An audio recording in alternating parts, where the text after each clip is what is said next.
একটা জালে পেঁচিয়ে বেজে রয়েছে, তারপর পাখিটাকে আনলাম। এই পচলার ওষুধটা অনেক ভালো, আমরা অনেক উপকার। আসসালামু আলাইকুম, আপনারা সবাই কেমন আছেন? আশা করি সকলে ভালো আছেন, আমিও ভালো আছি। আজকে আমি রওনা দিলাম, কিছু মরিচ গাছ আছে, তা আমি লাঠি পুঁতে বাঁধবো। তাই জন্য কিছু লাঠি নিয়েছি ঘাড়ে কইরা, তারপরে যে বসাতে আছি মরিচ গাছগুলো।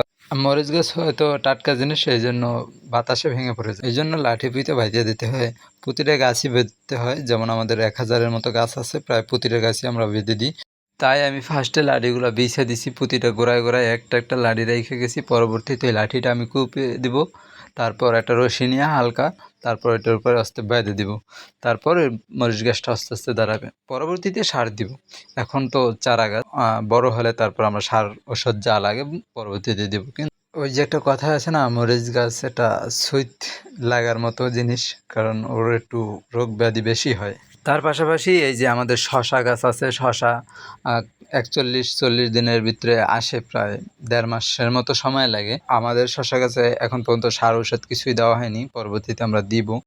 এই জায়গায় দেখতে পাচ্ছেন যে আমি রশি টানিয়ে সোজা করে তারপর কিছু মরিচ চারা আছে ওইগুলো রোপণ করব। কারণ আমাদের 2 সাইডে মরিচ গাছ লাগানো, পাশে আবার শশা, তরমুজ এগুলো লাগানো আছে। তো মাঝখানে একটা সারি দেওয়া যায়, মাঝখানটা একটু ফাঁকা বড়, তাহলে মাঝখানে একটা সারি দেওয়া যায়। আর রশিটা টানালে কি হয় দেখা যায়, দেখতে অনেক সুন্দর লাগে। তাই রশিটা নিয়ে সোজা করে দিতে আসি, যাতে অনেক সৌন্দর্য বাড়ে। তো এটা দেখারও একটা তৃপ্তি আছে যে দেখতে ভাল লাগে বিষয়টা, তাই জন্য আমি রশিটা নিয়ে দিতে আসি। এইদিকে আবার ঔষধ দিতে হবে, বাবা আবার বলছে ঔষধ দেওয়ার কথা। তো আমি বাসার থেকে আবার ট্যাঙ্কিটা আনছি, আর কিছু ঔষধ আনছি যেগুলো আমি দিব। তাই জন্য ঝটফট করে লেগে পড়ছি, যাতে করে সন্ধ্যার আগে আগে আমি ওষুধটা দেওয়া ক্লিয়ার করতে পারি। তো এখন প্রায় সন্ধ্যা হয়ে আসছে, তো একটু তাড়াতাড়ি করতে হবে আমার। তাই এই 2টা ঔষধ আমাদের দিতে হয়, 2টো ওষুধই পচলার ঔষধ। তো আমি এক ট্যাঙ্কি পানি নিয়ে তারপরে একটা জর্দার বাটা করে 1 বাটা ঔষধ দিছি, আর একটা 1 প্যাকেট করে দিয়ে তারপরে আমি খেতে দিয়ে দিব। আমাদের অঞ্চলে কিছুদিন আগে অনেক বৃষ্টি হওয়ার কারণে আমাদের অনেক ক্ষতির সম্মুখীন হতে হয়, কারণ এই গাছে যত বৃষ্টি হবে ততই ক্ষতি। কারণ বৃষ্টিতে অনেক প্রচুর আকারে ক্ষতি হয়, যেমন পচলা ধরে, তারপরে মাটিটা ধুয়ে নেমে যায়, গাছ পচে গেছে, গোড়া জলা হয়ে গেছে, জাহা দিতে পারি না, গাছ নুয়ে গেছে। তো এখন মোটামুটি একটা খরার সিজন আসছে, তাই আমরা ঔষধ পানি দিয়ে, তারপর কুটো খ্যার দিয়ে গোড়া গাড়ি ঢাইকা, তারপরে কিছুটা কাজের জন্য আগাইছি, কিন্তু অনেক কাজ আমাদের বাকি আছে যেগুলো করতে হবে। যেমন ঝাঁ দিতে হবে, খুঁড়ো করতে হবে, নিচের বনগুলো আছে পরিষ্কার করতে হবে। এই যে দেখতে পাচ্ছেন যে গাছ তেমন একটা বড় হয় নাই, ছোট। কিন্তু কিছুদিন আগে 2-3 দিন আগে আমি ঝাঁ দিছি, নিচে বনগুলাও এখন পর্যন্ত হয় নাই, পরিষ্কার করা হয় নাই, ওগুলোই করতে হবে। তারপরে অনেকগুলো লেজ টানানো লাগে, তাও টানানো হয় নাই। এক পিস লেজ টানিয়ে মোটামুটি একটা জাহার মতো রাইখে দিছি, যাতে করে গাছটা মোটামুটি দূরত্ব যায়। পরবর্তীতে আস্তে আস্তে দিয়ে দেবো সব কিছুই। পার্শ্ববর্তী আবার বরবটি গাছ আছে, সেগুলোরও জাহা দিছি কিছুদিন আগে। করলা গাছে একটা সমস্যা কি জানেন, একটা গাছ পচে গেলে একদম শেষ, ও আর বাঁচবে না। পচন ধরছে কি ও মরছে, একদম পুড়ে গেছে।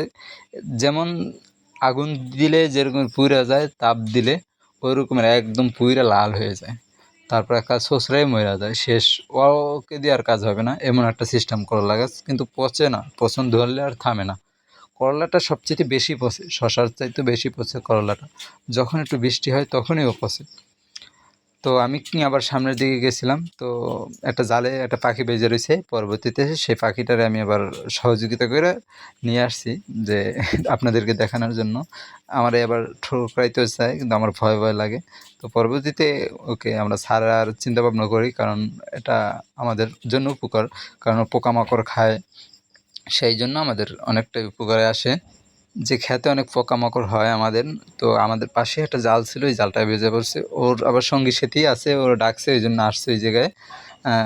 পরবর্তীতে এটা মায়া হয়, আর পাখি দিয়ে আমরা কী করব, তাই জন্য ওকে ছেড়ে দিই। ও ভালোই একটা খুশি মনে মনে হয় যে চলে গেছে। আমার একটা জিনিস মনে হয় কি, পাখিদের খুব সৌন্দর্য ঘুরতে ঘুরতে মানায়, কারণ কোনো খাঁচায় মানায় না, কারণ ওরা উড়তে ভালোবাসে। তো ওদেরকে উড়িয়ে দিই, তো এটাই মনে হয় যে বেটার অপশন আমার কাছে, তাই আমি উড়িয়ে দিলাম। আর পাখি পশুদের জন্য আমার একটা ভালোবাসা কাজ করে, কারণ ওদের ডাকটা আমার কাছে অনেক সুন্দর লাগে। কারণ দুপুরবেলা যখন ডাকে সেই একটা ফিল অনেক সুন্দর লাগে। আর কিচিমিচি একটা ডাক কেমন যেন হৃদয়টা ছুঁয়ে দেয় পাখিদের ডাকে।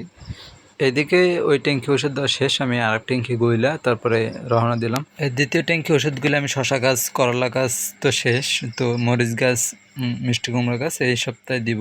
আবার কিছু তরমুজ গাছ ছিল, ওইগুলোই দিব। তাই জন্য দ্বিতীয় ট্যাঙ্কি ওষুধ গুলছি হাফ ট্যাঙ্কির মতো, যাতে করে আমার যেটুক ছিল ওটুক প্রায় ক্লিয়ার হবে সম্পূর্ণ। আজকের মতো এই জায়গায় বিদায়।